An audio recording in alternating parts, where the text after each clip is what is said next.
Hello students, welcome to my channel stable class. आज की इस वीडियो में हम पढ़ेंगे व्हीट स्टोन सेतु, जो कि क्लास 12 बोर्ड एग्जाम में ये 100% 3-4 सेट में पूछा जाता है, जो कि 5 नंबर में आता है। तो देखिए क्या है व्हीट स्टोन सेतु। व्हीट स्टोन क्या है, एक साइंटिस्ट है, ठीक है। तो उसी प्रकार से व्हीट स्टोन ने ये मॉडल दिया, जो हमने किरचॉफ का नियम बताया था उसका इसमें यूज होने वाला है, उस नियम का। यहाँ पर देखिए कैसे, यहाँ पर आप देख सकते हैं किरचॉफ ने 4 प्रतिरोध दिए। जैसे कि यहां पर देख सकते हैं, हम लिखेंगे यहां पर P, Q और ये R, S। क्या है ये? 4 प्रतिरोध हैं, ठीक। और ये किस प्रकार से व्यवस्थित करें? A, B, C, D इस प्रकार से इसके अंदर व्यवस्थित कर दिए हैं। और इनके बीच में यहां पर एक गैल्वेनोमीटर भी लगाया है। जैसे कि हम सबमर्सिबल चलाते हैं, पानी चलाने के लिए जो स्टार्टर होता है उसमें जो मीटर होता है, ठीक है, उसमें जब हम सबमर्सिबल चलाते हैं तो उसमें जो मीटर होता है तो मीटर की थोड़ी सुई आगे की ओर बढ़ती है, ठीक है, उसमें धारा मतलब आती है, तो इस प्रकार से दिखाता है। उसी प्रकार से यहाँ पर ये गैल्वेनोमीटर लगा होता है, जो धारा की डायरेक्शन को बताता है कि धारा किधर जा रही है, ठीक है। तो यहाँ पर ये गैल्वेनोमीटर लगा है, यहाँ पर हमने कुंजी भी लगाती है जिसको स्विच बोलते हैं। जब तक स्विच ऑन नहीं करेंगे जब तक उसमें धारा बहेगी नहीं, ठीक है। तो इस प्रकार से हमने दो कुंजी यहाँ पर लगाई है, इस प्रकार से K1 और K2। अब हमने इसमें एक सेल भी लगा दी है, क्योंकि तब तक हम जब तक कोई सेल नहीं लगाएंगे, विद्युत वाहक बल नहीं लाएंगे, तब तक हमें कैसे पता चलेगा कि इसमें करंट किधर की ओर जा रही है, ठीक है। तो यहाँ पर इस सेल से करंट भी हमने इस प्रकार से भेज दी है, और करंट जो बहती हो प्लस से माइनस की ओर बहती है।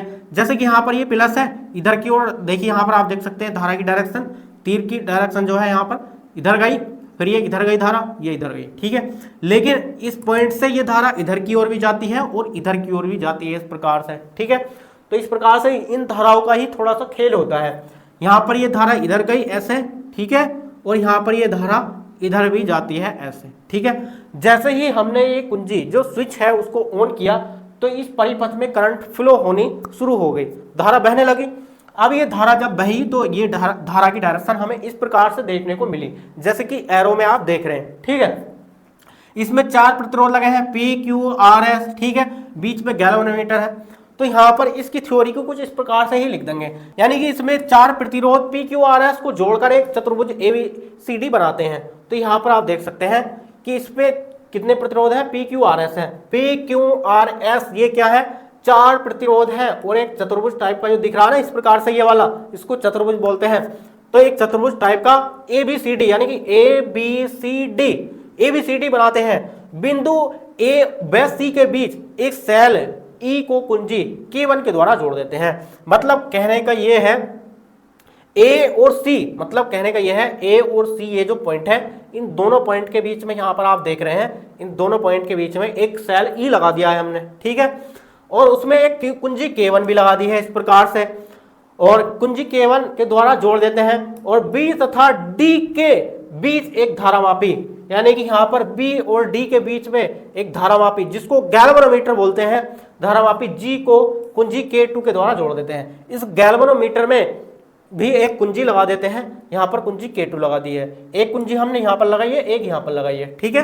तो इस प्रकार से अब ये जो थ्योरी हो जाती है, आपको बिल्कुल माइंड नहीं लगाना इसमें कि थ्योरी थोड़ा आगे पीछे, पहले हम इसको लिखें, P, Q, R, S लिखें या कुंजी K1 क्यों लिखें या क्या लिखें, इस प्रकार से बिल्कुल कुछ नहीं सोचना। जो आपके मन में आए इसके बारे में ही बस लिख देना है, जैसे कि हमने लिखा है, क्लियर। उसके बाद देखिए इसका सिद्धांत देख लेते हैं।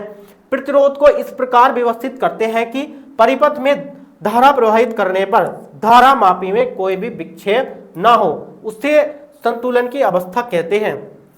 कहने का मतलब है जो व्हीट स्टोन जो साइंटिस्ट है ना, इन्होंने धाराओं को यानी कि प्रतिरोध को ज्ञात करने का एक ऐसा नियम दिया, उसमें एक कंडीशन बताई है इन्होंने। यहां पर देखिए हम कंडीशन लिख देते हैं कि P/Q इक्वल टू R/S के इक्वल होना चाहिए। ये जो प्रतिरोध है, कहने का मतलब है PQ, यहां पर देख रहे हैं PQ RS, इस प्रकार से RS ये इक्वल होने चाहिए, ये कंडीशन उन्होंने बताई। तो यहाँ पर लिखा है कि प्रतिरोध को इस प्रकार व्यवस्थित करते हैं। हमने इन चारों प्रतिरोधों को इस प्रकार से व्यवस्थित किया है कि परिपथ में जो धारा प्रवाहित करने पर धारा मापी में कोई भी विक्षेप, मतलब कहने का यह है, विक्षेप का मतलब हलचल, कोई भी हलचल नहीं होनी चाहिए। हमने जैसे ही हमने कुंजी K1 दबाई, इसमें धारा प्रवाहित होने लगी, क्लियर। धारा प्रवाहित होने के बाद में इन प्रतिरोधों को हमने ऐसे सेट किया है पी क्यू आर एस को कि इस गैल्वेनोमीटर में कोई भी हलचल नहीं होनी चाहिए।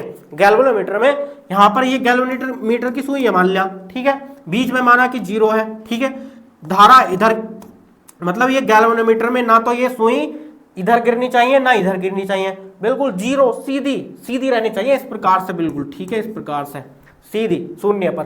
तो यहाँ पर यही बात कही गई है कि प्रतिरोध को इस प्रकार व्यवस्थित सेट करते हैं, PQRS को इस प्रकार से सेट करते हैं कि परिपथ में धारा प्रवाहित करने पर, जैसे ही हमने परिपथ में धारा प्रवाहित की, कि उसमें कोई भी विक्षेप ना हो, यानी कि गैल्वेनोमीटर में जो है कोई भी विक्षेप नहीं होना चाहिए, सुई हिलनी नहीं चाहिए, मतलब कोई भी विक्षेप नहीं हो, तो संतुलन की अवस्था कहते हैं, ऐसी कंडीशन को कहते हैं संतुलन की अवस्था।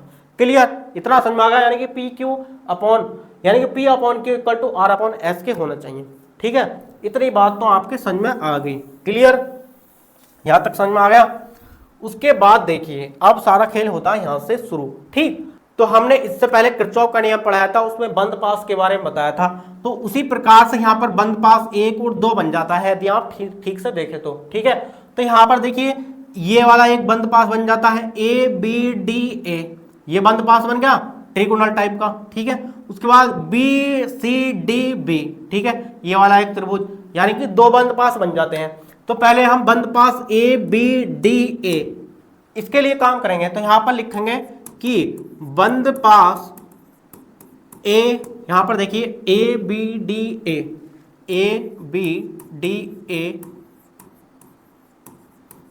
के लिए, ठीक है, ABDA के लिए। तो यहां पर देखिए धारा क्या है, I1 है, तो यहां पर I1।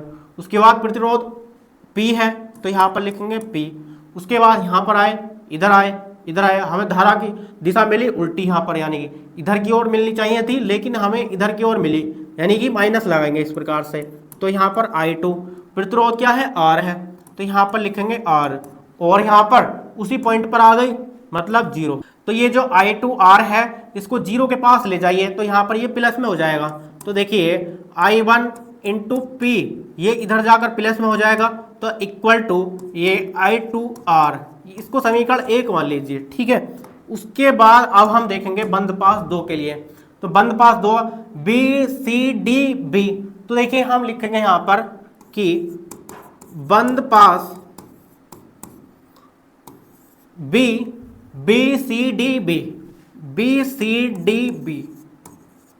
के लिए, ठीक है, BCDB के लिए। तो इसी प्रकार से BCDB में यहाँ पर आप देख सकते हैं I1 क्यों, और यहाँ पर देखिए धारा की डायरेक्शन हमें फिर उल्टी मिल जाती है, तो माइनस के I2S, तो यहाँ पर इसी प्रकार से लिखेंगे। तो यहाँ पर देखिए क्या है, I1 क्यों माइनस, ये धारा की डायरेक्शन उल्टी मिलती है, तो यहाँ पर लिखेंगे I2 और उसके पास में क्या है, S है, और ये इक्वल टू 0 हो जाता है। फिर इसी प्रकार से जैसे हमने इसमें किया था, तो I1 क्यों और ये इक्वल इधर प्लस में हो जाएगा, तो I2S, ठीक है। अब हम क्या करेंगे, इसको समीकरण 2 मान लेंगे।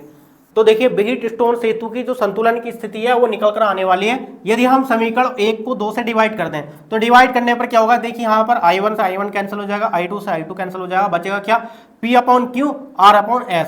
ये इस प्रकार से व्हीट स्टोन सेतु सिद्ध हो जाता है। तो अब हम क्या करेंगे, समीकरण 1 को 2 से डिवाइड कर दें, तो यहाँ पर लिखेंगे कि समीकरण 1 डिवाइडेड बाय 2, यानी कि 1 को 2 से भाग देंगे। तो यहाँ पर था I1 इंटू, यहाँ पर देख लीजिए थोड़ा क्या है कि I1 इंटू P I2R, ठीक है। तो I1 इंटू P और ये हुआ I2R के, ठीक। उसके बाद देख लीजिए यहाँ पर कि IQ और I2S, ठीक है। यहाँ पर I1 Q और ये I2S, ये इस प्रकार से लिख लीजिए थोड़ा बटे में, और यहाँ बराबर इस प्रकार से लिखना है, डिवाइड में। तो I1 से I1 कैंसिल, I2 से I2 कैंसिल, PQRS ये बच जाता है इस प्रकार से, P अपॉन Q और R अपॉन S।